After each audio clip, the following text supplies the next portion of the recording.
everyone, it's Michael at the Healthy Vegan Lifestyle, and today we're going to do another dehydrating recipe. This one is called Mexican dehydrated almonds, and these almonds are raw, they're organic, unpasteurized almonds, and I soaked them overnight. There's about 3 pounds here. I make a lot of these when I make them, so I don't have to do it a lot. These will last us for a month or two. And so to soak almonds, you put as many as you want in a bowl or a jar and fill them up with water. Always give them some space to expand. This was down to about here last night, and then they expanded to this. So these are all soaked almonds for about 12 hours. You soak them, and it just livens them up. It releases all the enzymes. They're just wonderful.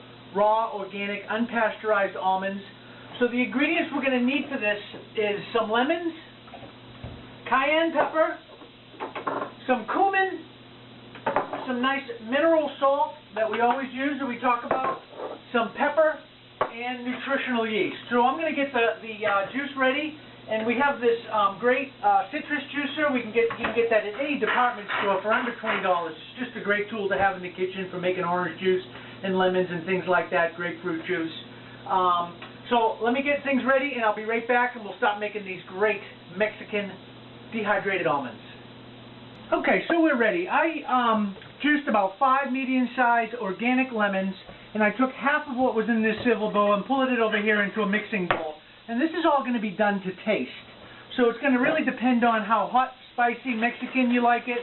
I'm going to show you at one point where you're going to be able to just stop and do cheesy if you wanted. So I really don't measure anything. This is probably going to be about a cup and a half of organic nutritional yeast with some mineral salt. I would say that was about a teaspoon.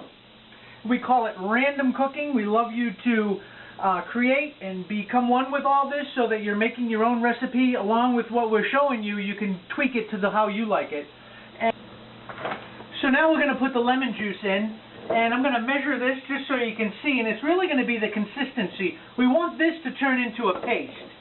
So we're just going to put that in there like that, and that's about 3/4 of a cup. And I'm actually not going to put it all in. I'm going to get a big spoon so I can mix that all around. But we've got the spoon. We're going to mix it around now. And what we want to do is we want to turn this into a paste. The paste will hold the almonds together. It'll stick to the almonds. And right now it's just a cheesy batch. So we'll mix this around, and I'll show you what it looks like once we've got it all ready to go.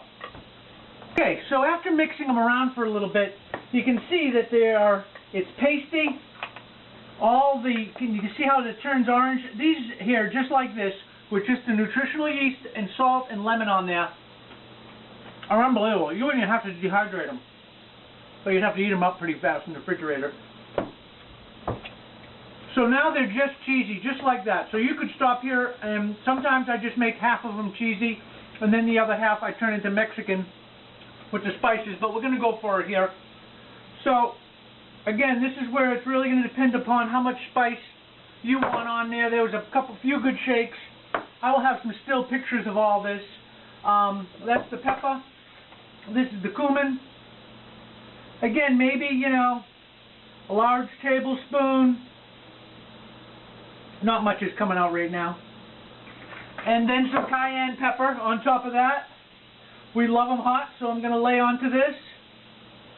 And if you make them with in a Pyrex bowl, just like I did right here, you could just put the top on at this point and give it a good shake, and that would mix them all up.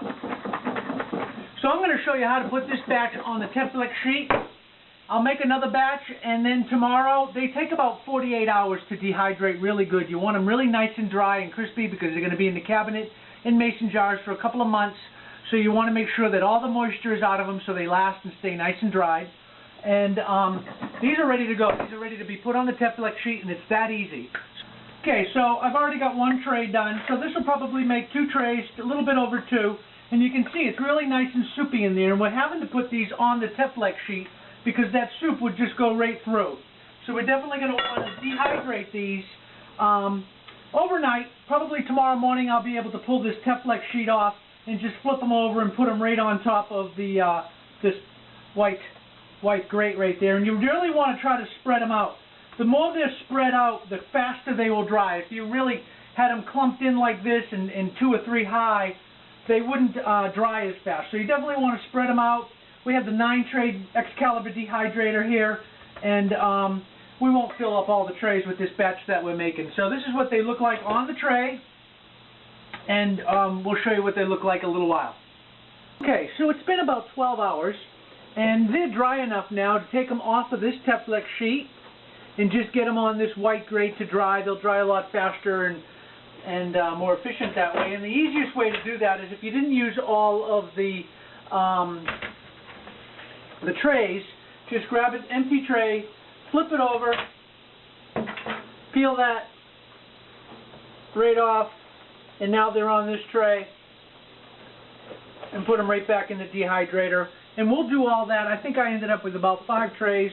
We'll do all that to the other 4 trays, put them back in, and we have it set on 115 degrees, and they will take about 36 to 48 hours to complete, and we'll bring you back when we finish that process. Okay, so it has been 48 hours.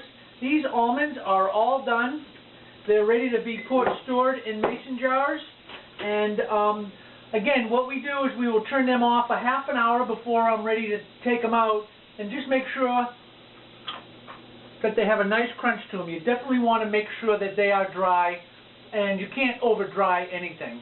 As far as when it comes to nuts, you just want to make sure that they're dry so that when we store them into the cabinet that they, wouldn't mold or anything like that, because they still had a lot of moisture in them. But these have been in for 48 hours. They're ready to go. They are delicious, and thanks again.